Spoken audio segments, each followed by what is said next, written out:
And welcome back to my program. Well, folks, it's a new world out there. It seems like you've got to consider political correctness in everything you do. I've tried to follow all this big debate, LGBT. I didn't know what that meant until I looked it up in the dictionary. And I understand that people want to be protected, don't want to be physically in danger or being harassed. But there's a question of when you don't get into someone else's face and we kind of leave everybody alone.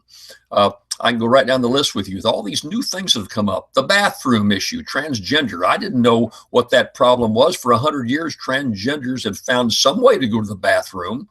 And then the whole issue of why do you have men and women's bathrooms to begin with? You go to the finest restaurants in New York or down in New Orleans, they have one bathroom. It says bathroom on it.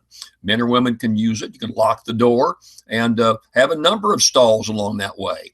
You go to the football games and you see this long line of women, no line for men. Women get frustrated. They go to the men's restroom. So wouldn't it make more sense for architects to design these facilities where you could put, everyone could kind of use a communal situation where you had your own privacy behind a door? But maybe that makes too much common sense, I guess. And then all the other things that are going on right now. I wrote last week about hate crimes. If you didn't read the column, I wish you'd go to my website and read my article about hate crimes.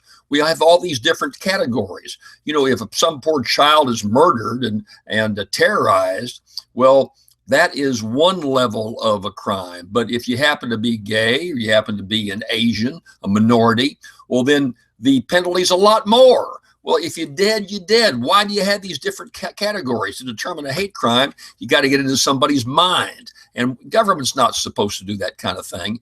Yet still, we've got this hate crime category.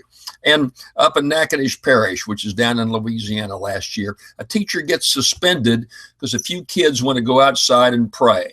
She didn't go ahead and authorize it or approve it. She just said, if you want to go outside, go ahead and do so. She gets suspended from school because it's not Christmas anytime. It's the holiday season, and we get a winter break. We don't get a Christmas break anymore.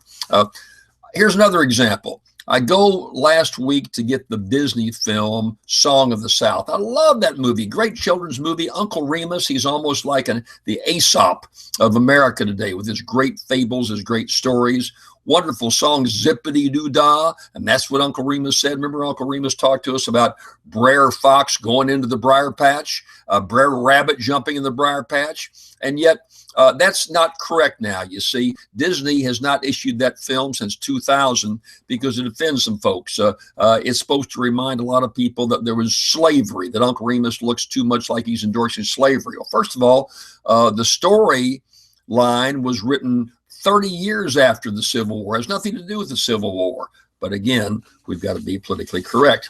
They go to vote up in New Hampshire, and one of the voting commissioners gets fired because as someone is leaving the polling location, the commissioner says, God bless you, and out they go. Well, that's inappropriate. You can't do that. I guess that the other elections officials up there feel like somebody will go out and they're hearing God bless you. They'll go back into the voting poll and cross off their candidate, these ne'er-do-wells we are running for office, and vote for God. Maybe that's what their concerns are. In any event, that doesn't work. That's not correct. The baking of the cakes. You won't bake my cake because I happen to be of some gender. I might be gay. I might be whatever. Well, look, if someone doesn't want to make you a cake, why would you want to go buy the cake in the first place? Maybe legally you have some concerns, but why would you want to deal with someone like that in the first place that doesn't want to deal with you? Don't give them your business. Go someplace else and do your business. I'm a redneck from North Louisiana. What did I read? Someone saying, well, we're rustically inclined. We're not rednecks. And let me tell you, we live down in Hurricane Alley. I'm not going to talk about hurricanes. It's going to be hurricanes, whether anybody likes it or not. So maybe I'm not politically correct, but we got to build some common sense into what we do on a regular basis. I'll be right back.